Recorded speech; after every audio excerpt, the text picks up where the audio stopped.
Bien bonjour et bienvenue dans une autre revue très spéciale. Et non, nous n'allons pas revoir encore une autre revue de Blaster de Kingdom ou Legacy, puisqu'ils sont pareils. Mais on va voir un autre kit upgrade pour le Blaster. Alors on a ici le Superman Studio SPS03. Et qu'est-ce que ça fait? Si vous avez vu ma revue précédente, on a installé des fillers pour les bras et les cuisses ici, en plus des armes. Mais le gros problème encore était qu'il laissait encore un gros gap ici. Donc c'est là que ce kit vient. Donc c'est un petit peu décevant d'avoir à acheter deux kits pour rendre Blaster parfait. Mais voilà, c'est ça.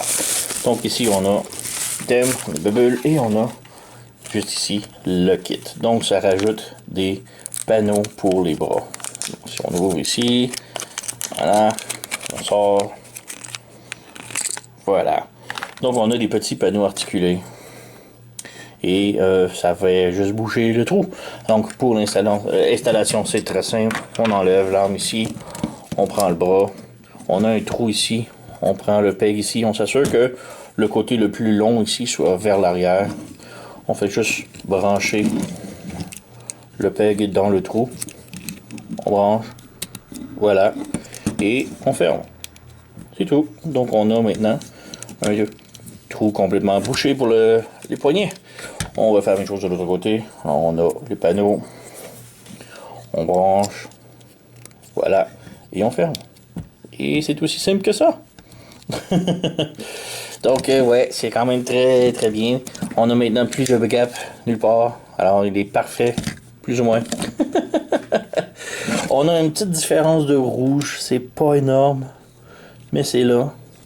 Et on a comme, on dirait que c'est un stress mark, mais non, c'est vraiment la peinture, on dirait qu'il manque. Donc on a une petite ligne blanche, on dirait du stress mark, mais c'est vraiment la peinture qui a pas été complètement rentrée dans les serrures, les pentures. Donc voilà, c'est pas mal tout. On peut encore le transformer en mode robot, en mode autocassette. Alors ouais, on va faire ça maintenant. Je vais le faire hors caméra, je vais revenir. Pour une transformation, je vais juste au moins vous montrer la seule étape différente que l'on doit faire pour la transformation. Très simple. Donc ici, on a le point avec un tab. Et on a un trou ici, donc on lève. On vient brancher ici. C'est pas un branchement très sécure, là, mais ça fit. On ouvre ici le panneau, comme ça. On vient flipper le tout ici, comme ça. Comme transformation normale. Et là, on a un tab juste ici, qui va venir à l'intérieur de ce trou-là. Donc voilà.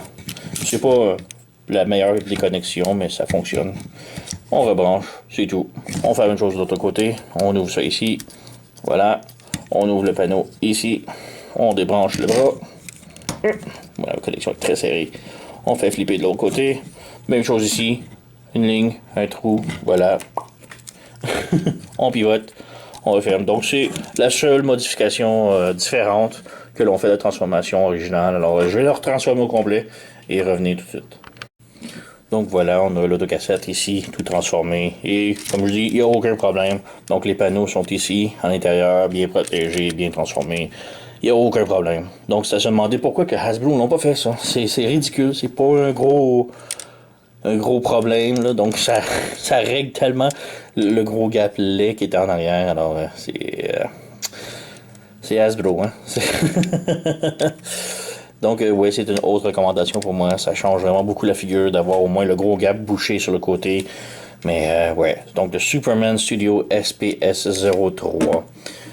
Sur ce, vous connaissez la chanson. Likez, subscribez, laissez un commentaire, blablabla. Moi, je vous remercie d'avoir écouté et on se revoit à la prochaine.